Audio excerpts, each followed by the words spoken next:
Aujourd'hui, j'ai pas la tribu de lumière avec moi, mais j'ai la force.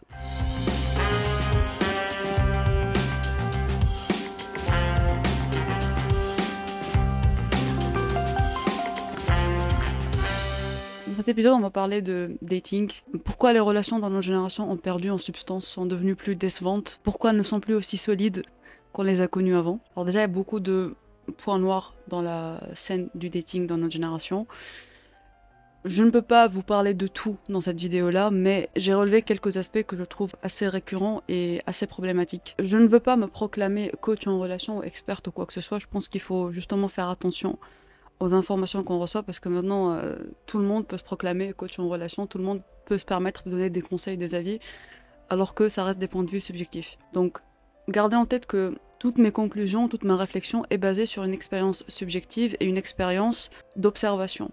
C'est un sujet très complexe qui peut être abordé sous plusieurs angles d'analyse différents. Je suis pas ici pour vous fournir une analyse historique ou socio-économique. J'irai pas non plus jusqu'à dire que ce sera une analyse psychosociale, mais c'est une analyse basée sur l'observation des comportements des gens de ma génération, les millennials et de la Gen Z, dans la scène du dating.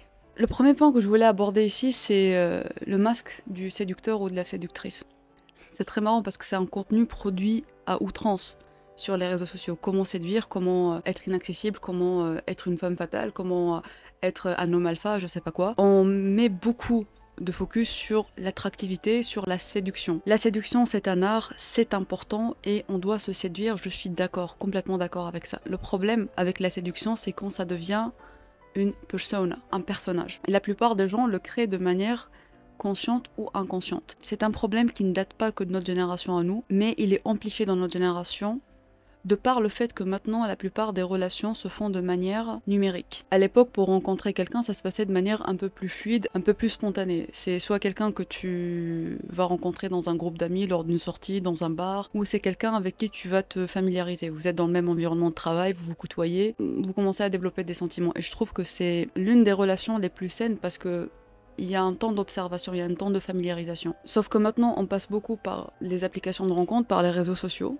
pour connaître quelqu'un, donc on contrôle son image, on contrôle sous quel jour on veut apparaître, on contrôle qu'est-ce qu'on dit sur les réseaux, comment on veut apparaître aux yeux de la personne. Il y a plus de facilité à porter un masque parce que on se côtoie pas dans la même réalité, chacun vit dans une réalité différente et il y a un espace de partage dans lequel les informations que je décide de partager sont minutieusement contrôlées. Et le problème, c'est pas ça. Je vous ai parlé de séduction. Quand on rencontre quelqu'un sur internet ou sur les réseaux, on est déjà dans une démarche de séduction. Je veux dater quelqu'un de manière romantique ou de manière physique, on va dire ça comme ça. On va flirter, on va se mettre sous son meilleur jour. On va porter un masque poudré, volupté, galbant, flouteur, le masque d'une femme fatale ou le masque d'un mâle alpha. C'est un masque qui va suggérer qu'on est rare, inaccessible et surtout séduisant. Donc quand on porte ce masque, on décide volontairement de sortir de sa zone de confort parce qu'on sait que ça va pas durer, on sait que c'est occasionnel. Avec ça, ça vient aussi un maniérisme, une manière de parler, une manière de s'asseoir, une manière d'adoucir sa voix, une manière d'adopter un ton différent, un humour différent. Il y a beaucoup d'adaptation, il y a beaucoup d'intérêt parce que c'est la première fois, parce que c'est un jeu d'impression.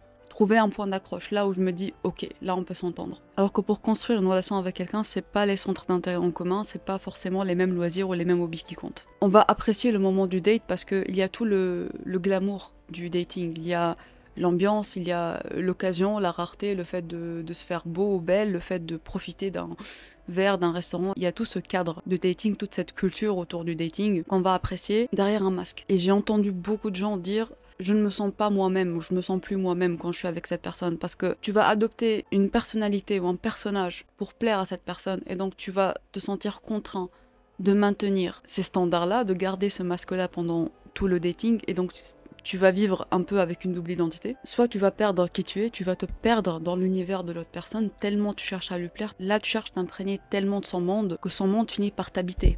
Tu perds cette étreinte, cette passion, cette fougue que tu avais au début, justement parce qu'au début tu as tout misé sur ça. Et ça se maintient. La séduction est importante dans le sens où, quand on est en couple, quand on construit une relation avec quelqu'un, quand on habite avec quelqu'un, on se séduit toujours. On flirte l'un avec l'autre.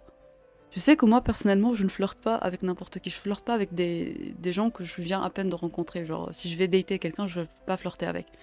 Mais je flirte avec mon copain, je flirte avec toi quand on sort ensemble.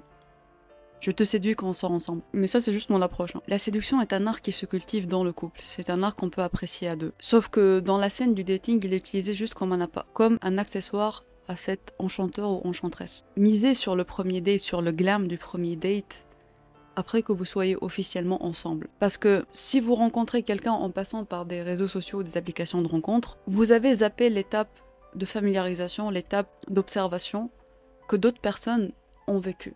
C'est beau ces premiers rendez-vous-là, après vraiment avoir pris le temps de connaître quelqu'un, de t'être familiarisé avec.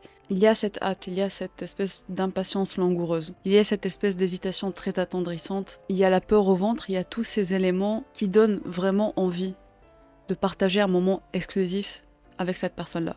Pas comme dans le dating. Dans le dating, t'es là en mode, j'ai hâte de voir s'il ressemble ou elle ressemble vraiment à ses photos. Le premier date, je vous conseille juste de ne pas vous conformer à des cadres trop formels. Il faut que ce soit un resto, il faut qu'on aille boire un verre. Déjà, d'où vient cette condition de premier rendez-vous, on va boire un verre? Ça doit se faire en soirée. Pour que ça finisse au lit après. De mon point de vue, si la personne t'intéresse, tu t'en fous en fait du cadre, tu veux juste lui parler. Et des fois, on devient proie à nos illusions et à la fantaisie du dating en fait. Au rituel de préparation, à l'excitation du dating. Au moment où on boit quelque chose, où on voit la personne pour la première fois, plutôt que de quoi on a parlé. Qu'est-ce qu'elle m'a dit? Qui j'ai en face de moi? La plupart des gens, ils tombent amoureux des étincelles, pas de la personne qui les dégage. Parfois, c'est pas la personne qui dégage les étincelles, parfois c'est toi. Parfois, c'est toi qui glow up, c'est toi qui te mets sous ton meilleur jour, qui retrouve confiance, qui apprécie le moment. Parfois, c'est l'endroit, c'est toute l'ambiance. Et tout ça te laisse avec un sourire aux lèvres quand tu rentres, tu dis putain, j'ai passé un trop bon moment, j'arrête pas de penser à la personne. Et là, vous enchaînez avec les messages et tout, tu penses que t'es tombé amoureux, ça y est. Alors que tu n'as rien de concret. Vous n'avez abordé aucun sujet concret, tu ne sais pas qui tu es en face de toi. Donc les premières rencontres, ça peut être un café le matin, ça peut être un repas le midi, ça peut être une balade. Je veux juste te connaître, savoir qui tu es. Une fois que vous acceptez cette spontanéité de viens, on se voit, on parle, de manière vraiment décomplexée, de manière à ne pas avoir d'attente en fait, de qu'est-ce qu'il va penser de moi, est-ce qu'il va me trouver à son goût, de je sais pas quoi, déjà parler à la personne. Ensuite, vous pouvez voir comment vous allez évoluer, dans un sens comme dans un autre. Ça vous évite de créer un personnage et de devoir jouer un jeu de séduction pour avoir la personne. Quand vous allez séduire la personne, vous saurez la séduire même quand vous serez avec elle. Et c'est ça qui compte le plus. Et au moins là, vous pouvez savoir qu'est-ce qui lui plaît réellement. Comment vous pouvez la séduire concrètement. C'est quelque chose qu'on voit beaucoup dans les films ou dans les mangas. La séduction vraiment naturelle qui vient avec l'être, pas le paraître. On peut séduire avec le paraître, bien évidemment. On peut séduire avec le glam, on peut séduire en étant sexy, etc. Il y a des attitudes, il y a des codes de séduction, évidemment. Mais il y a une séduction dont personne parle parce qu'elle ne parle pas à tout le monde, parce que tout le monde est différent. La séduction basée sur l'être, c'est-à-dire il y a des traits chez toi qui sont attendrissants, qui vont plaire à quelqu'un, mais peut-être que toi, tu les remarques pas ou ils sont insignifiants pour toi, ou pour toi, ils sont peut-être même des complexes. La maladresse, l'humour décalé, une façon de marcher, une façon de se comporter, une façon de faire sa coiffure. Il y a des petites choses comme ça que certaines personnes vont remarquer, qui vont les charmer, parce qu'ils vont prendre le temps de nous observer, de se familiariser avec nous. C'est pour ça que je vous dis, il faut prendre le temps de se familiariser, d'observer la personne. Et si vous n'en avez pas l'occasion, au lieu de vous précipiter, de faire une douche de paillettes, prenez déjà le temps de parler, d'être spontané, sans aucune attente. Ensuite, vous pourrez apprécier les phases de dating, en fait. Et ça me fait penser à un autre problème, justement, c'est les rôles préattribués. C'est-à-dire que quand tu vas sur une application de rencontre, tu sais déjà que tu veux rencontrer quelqu'un. Sauf que la plupart des gens, ils sont pas clairs. Je veux quelqu'un. Tu veux quoi? Tu veux quelqu'un avec qui te marier? Tu veux quelqu'un avec qui sortir? Tu veux quelqu'un avec qui coucher? C'est quoi? Ça, c'est important à savoir quand toi, tu te mets sur une application. C'est tes attentes à toi. C'est où est-ce que toi, tu en es dans ta vie. C'est une clarté que tu te dois à toi-même d'abord, pour savoir où est-ce que tu mets les pieds. Sauf que ça ne s'arrête pas là. Le problème avec les gens, c'est que quand tu rencontres quelqu'un qui te plaît sur une application, quand tu vas le dater, tu pars du principe que il me plaît, donc je vais sortir avec. Tu le vois comme un potentiel à dater. T'en sais rien. C'est pas parce que tu as rencontré la personne sur une application de rencontre que vous allez finir ensemble en fait, ou que tu vas te marier avec. Ça peut devenir un ami, ça peut juste être un coup d'un soir. T'en sais rien. C'est pas une conversation ou deux ou sa photo de profil qui te dit qui y sera dans ta vie. C'est la première, deuxième ou troisième rencontre qui va définir qui sera cette personne-là pour toi. Parce qu'il peut vraiment cocher toutes tes cases, te plaire physiquement, tout ça, virtuellement. Quand vous allez vous rencontrer, peut-être qu'il y a des choses qui vont pas coller. votre vision des relations, votre vision des choses, donc tu ne peux pas te projeter, te voir avec. À partir de là, il faut être clair l'un envers l'autre. Une fois que vous avez plus ou moins une idée de où est-ce que vous voulez que la relation parte, c'est-à-dire à partir de là, de la première rencontre, est-ce que j'ai envie de te connaître plus pour potentiellement être en relation avec toi, ou est-ce que pour moi ça va se limiter à partir de là à une relation physique, d'un côté comme de l'autre, homme comme femme, hein. Soyez clair en fait sur vos attentes. C'est ça le problème qu'on a maintenant, c'est les statuts flous. C'est les relations floues. Ah, je sais pas ce qu'on est, je sais qu'il m'aime, hein. Je sais qu'elle me plaît, hein. Mais je sais pas ce qu'on est. Ah, il m'a ghosté, ah, il m'a fait ça. Ah, il m'a insinué ça, ah, il a mis une story, je suis sûre qu'il pense à moi et tout. Pourquoi vous restez sur des insinuations, sur des ah peut-être, de si, je suis sûre que... Y a rien qui est dit, y a rien qui est clair. Soyez clair. Parce que quand tu dis là j'ai envie de te connaître parce que je veux potentiellement être en relation avec toi, si ça se passe bien jusque-là, ça veut dire que je vais exiger de toi un engagement et une exclusivité. Donc à partir de là, il va y avoir des conditions en fait. Il n'y a pas de je sais pas ce qu'on est, il n'y a pas de je vois d'autres personnes en même temps. Tu fais le ménage de ton côté, je fais le ménage de mon côté. Sinon, comment tu veux te consacrer à quelqu'un? Comment tu veux vraiment connaître quelqu'un? Savoir si vous allez être ensemble, s'il n'y a pas un minimum de dédicace. Si tu vois plusieurs personnes en même temps, tu parles à plusieurs personnes en même temps, normal, tu vas jamais te concentrer sur une seule personne. Tu vas te contenter des prémices de relations physiques avec elle, de quelques contacts, de quelques messages, ça suffit en fait. C'est la démarche qu'on a fait avec mon compagnon, c'est on a été clair. Dès la troisième rencontre, voilà, moi je lui ai dit comment je fonctionnais, je lui ai dit ok, tu m'intéresses dans ce sens-là. Si ça t'intéresse pas, pour moi c'est terminé en fait. Parce que quand la personne m'intéresse sur un plan romantique ou amoureux, je vais pas t'envisager comme passager. Ou comme ami. Je suis pas amie avec toi parce que j'ai pas ces intentions-là avec toi. Je valorise beaucoup trop l'amitié pour ça. T'es d'accord, ok. T'es pas d'accord, ça me va aussi. Tu es libre en fait. Mais moi je suis claire parce que je sais ce que je veux. Donc soyez clair, n'ayez pas peur de réclamer ce que vous voulez en fait. Homme comme femme, je te veux, c'est tout en fait, c'est clair. Il y a beaucoup de femmes qui ont peur de comment elle va être perçue. Ah, elle est attachée à moi, ah, elle veut déjà se marier, elle veut se poser. Si c'est réellement ton désir, soit, assume-le. Si tu l'assumes pas, comment tu espères l'avoir un jour? Et pour rester sur la même lancée, je vous dirais que le troisième point, c'est de ne pas accepter les statuts flous en fait. Je vous ai dit d'assumer votre volonté, ce que vous voulez de la personne, de le communiquer clairement, et de ne pas accepter des statuts flous. On a tous besoin de temps pour savoir où on en est, où on va dans la relation, ça c'est normal. Mais si tu as l'intention de me connaître, dans la volonté de te mettre avec moi, tu vas être exclusif envers moi. D'accord? Il y a des gens qui acceptent, ouais tu vas voir d'autres personnes, on n'est pas officiel, je sais pas quoi, parce qu'on apprend à se connaître. Je suis désolée, on n'apprend pas à se connaître comme ça. On n'apprend pas à se connaître en ayant un harem autour de soi, homme comme femme, hein. Les deux. Les deux, là je clash pas les hommes pour ça, il n'y a pas que les hommes qui font ça. Il faut que vous soyez clairs tous les deux en fait. C'est normal que les relations de nos jours soient décevantes et que ça conduise à rien parce qu'il y a beaucoup de statuts flous.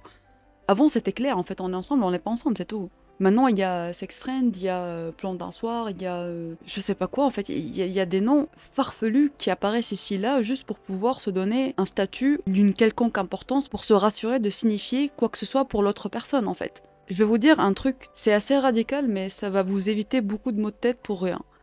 Si c'est pas un oui, c'est un non.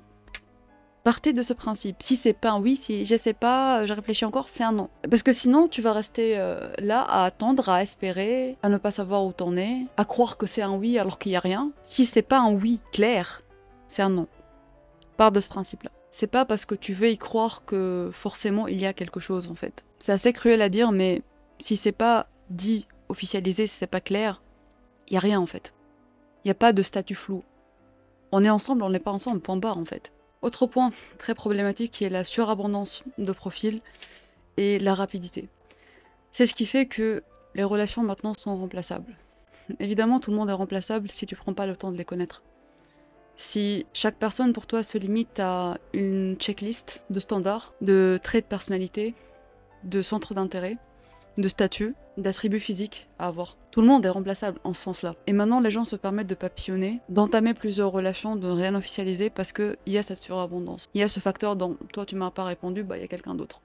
Je peux te remplacer. Il y a un peu la notion de relation un peu micro-ondables. C'est des profils que tu vas congeler, tu vas garder de côté. Dès que t'as faim, t'en sors un, tu le réchauffes, vite fait, ça tourne, et c'est prêt en 2 minutes.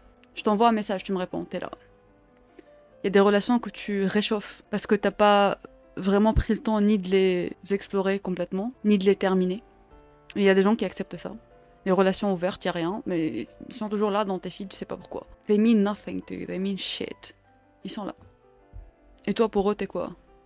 un plat qui se réchauffe au micro-ondes. On exige des gens une rapidité qui n'est pas naturelle si on veut construire une relation amoureuse. Une relation durable et saine prend du temps, n'est pas basée sur la notion de rapidité. Quand je parle de rapidité, c'est je t'envoie un message maintenant, on doit se voir maintenant, tu m'envoies un nude maintenant, on se met ensemble maintenant, on est quoi maintenant? C'est très vite, ça doit se faire très vite, on doit mettre les étiquettes très vite. Moi, ce que je vous dis tout à l'heure, c'est d'être clair en fait sur vos intentions. Mon intention, c'est de te connaître pour potentiellement se mettre avec toi. C'est pas de dire que t'es déjà mon copain, t'es déjà ma femme, t'es déjà mon mari, non.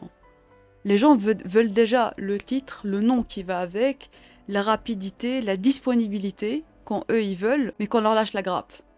Quand il y a des responsabilités, quand il y a quelque chose à deal avec. On veut la partie fun en fait. Quand j'ai un petit creux, je réchauffe mon plat. Les gens servent juste comme comblement, comme snack en fait. L'humain n'est plus vu comme un humain dans la scène du dating. Un humain, il a des responsabilités, il a une vie, il a un background, il a un historique, il a une profondeur incroyable. Et tout ça, on s'en fiche, on n'en veut pas. On n'en veut pas parce que c'est plus de responsabilité, parce que les sentiments de quelqu'un c'est une responsabilité, parce que ses états d'âme c'est une responsabilité, parce que ses amis, ses besoins, ses désirs. On veut pas tout ça, on veut juste la personne, avec le fun qui va avec, pour partager des choses qu'on a choisies à notre convenance, quand nous on est libre, et tout le reste, on s'en fiche. On veut pas d'engagement. C'est pas bien. Ça me mène à vous parler d'un autre point. Si c'est pas le plus problématique dans les relations amoureuses, qui est la peur de l'attachement, la peur de l'engagement, la peur des émotions.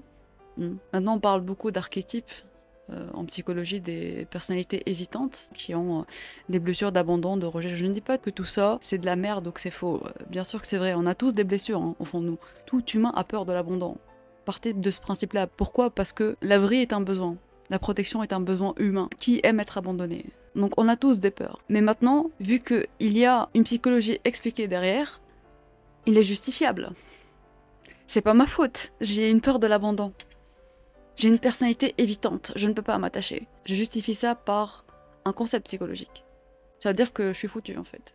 Tu dois deal avec. Je suis comme ça. Non. C'est pas parce que tu as une blessure que tu ne dois pas chercher à te dépasser, à guérir. Non. Tu dois juste connaître les personnes suffisamment pour pouvoir avoir confiance, pour pouvoir t'ouvrir en fait. Les gens ont peur de leurs émotions. Ils ont peur d'avoir des sentiments. Ils ont peur de s'attacher. Ils ont peur de la codépendance. Oh mon Dieu. La codépendance. Je suis dépendant de toi.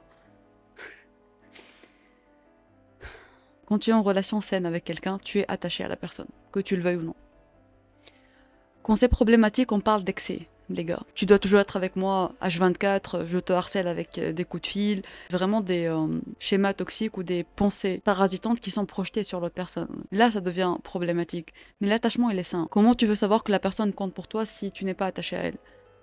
Comment tu veux que personne ne puisse la remplacer si tu n'es pas attaché à elle? L'attachement est sain. N'ayez pas peur de vos sentiments, n'ayez pas peur d'aimer. L'amour est sain, quoi qu'il arrive, quelle que soit la personne que vous avez en face, parce que l'amour se passe de vos conditions et de votre checklist à la con.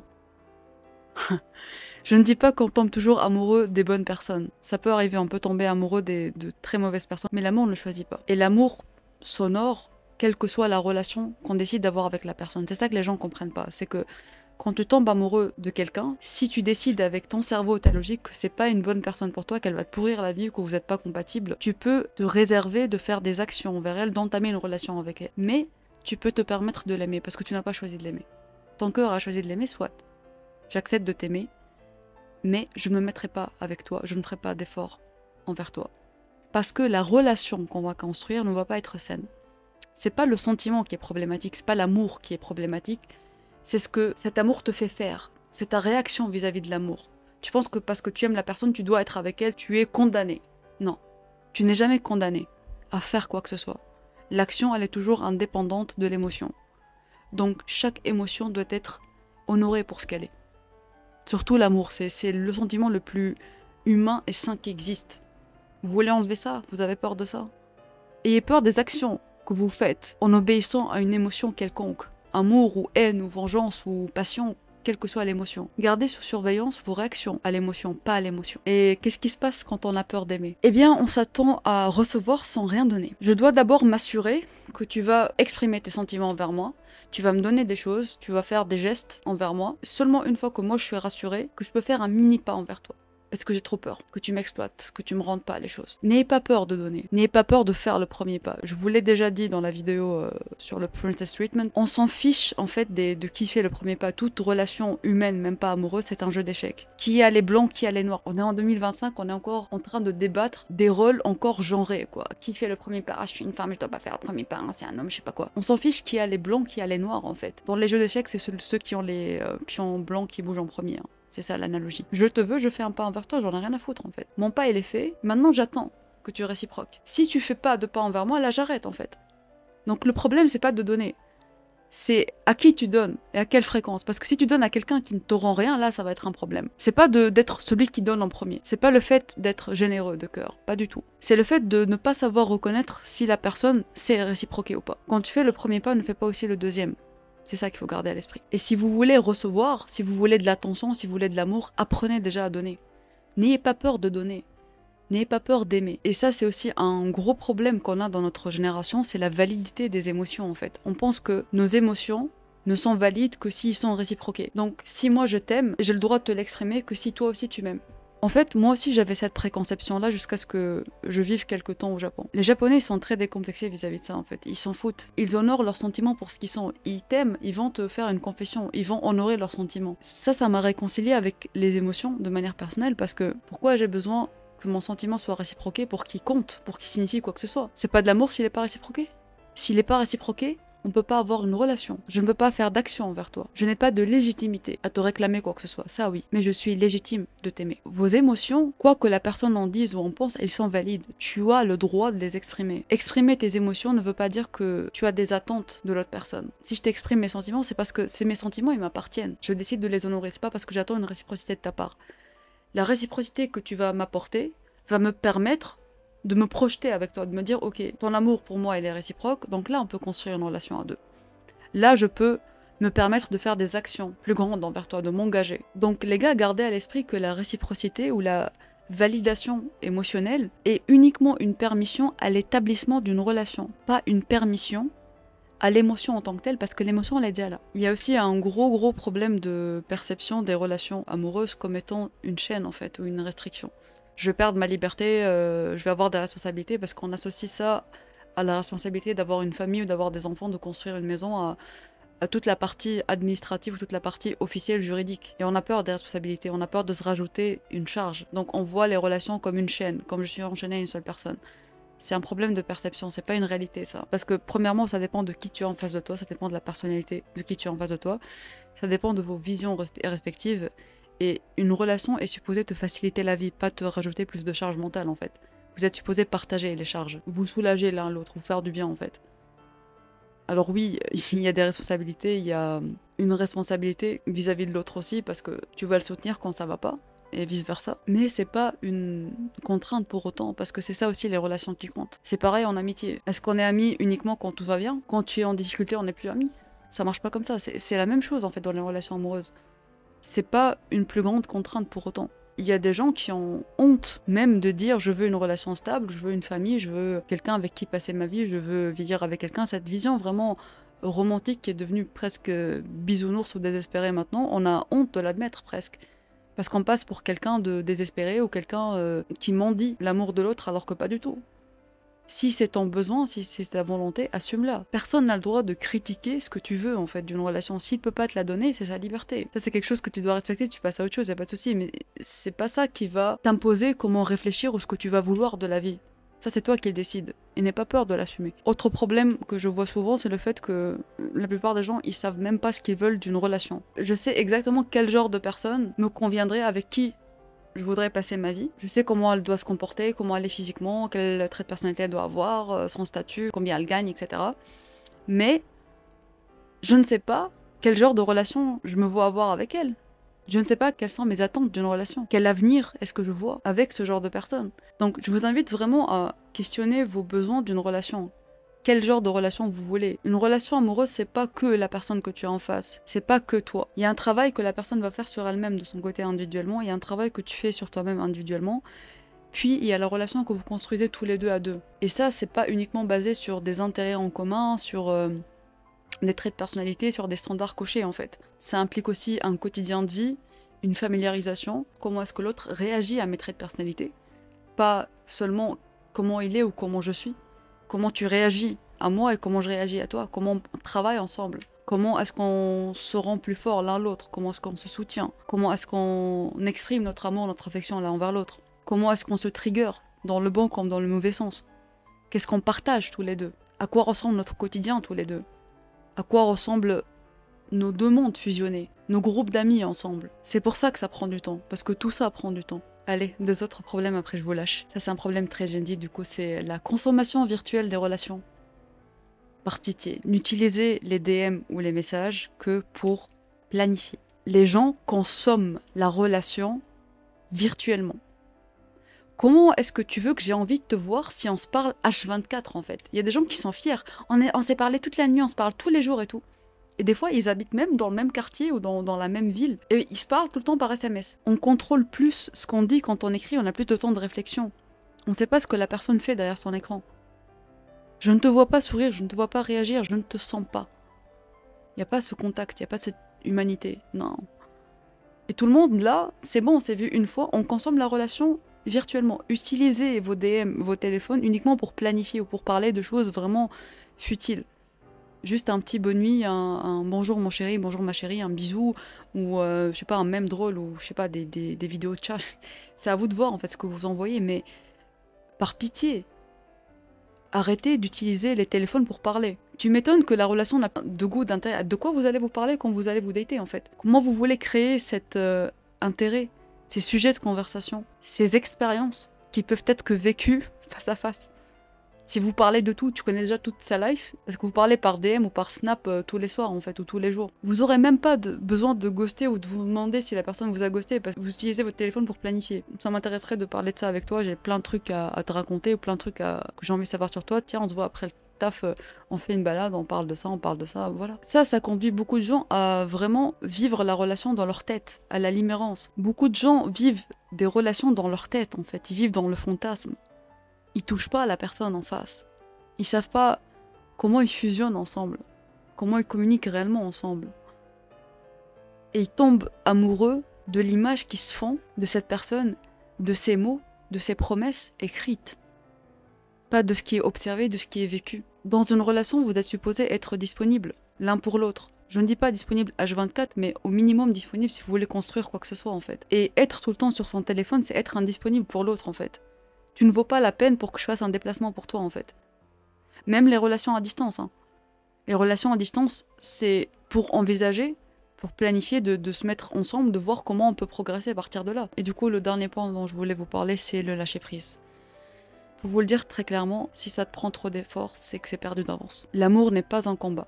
Et l'amour ne se mendie pas. Tu n'es pas supposé te battre pour l'amour de quelqu'un. Tu n'es pas supposé mendier l'amour de quelqu'un. L'amour n'est pas une bataille. C'est pas un acquis, mais c'est pas un combat pour autant. Si tu le sens comme une lutte, c'est que c'est perdu d'avance. Parce que quand chaque personne met des efforts, l'effort ou le fardeau qui pourrait exister, il est partagé à deux. On avance tous les deux l'un envers l'autre. Il n'y a pas quelqu'un qui espère ou qui met trop d'efforts en attendant une réciprocité de l'autre, en mendiant l'attention de l'autre. Non. On se bat à deux pour quelque chose qu'on se construit à deux. Il a d'autres fréquentations, tu sens que tu dois te battre pour son attention, pour être choisi. T'es pas dans un battle royale en fait. Tu tires fierté à ce que la personne t'a choisi parce que tu t'es battu. Témoigne ton intérêt parce que c'est le fait d'honorer tes sentiments qui compte, mais pas à la bataille en fait. T'as pas à te battre pour que la personne te regarde, te choisisse. Si tu l'intéresses, elle est supposée te choisir comme tu l'as choisi. Je vous laisse sur ça parce que sinon l'épisode aurait duré 2 heures. Je pense qu'il y a plusieurs autres problèmes, il y a plusieurs autres points à aborder ici. Donc je vous laisse me dire tout ça dans les commentaires si vous avez des points à rajouter ou des choses dont vous voulez discuter. Moi je vous retrouve pour un prochain épisode. Prenez bien soin de vous. Ciao ciao.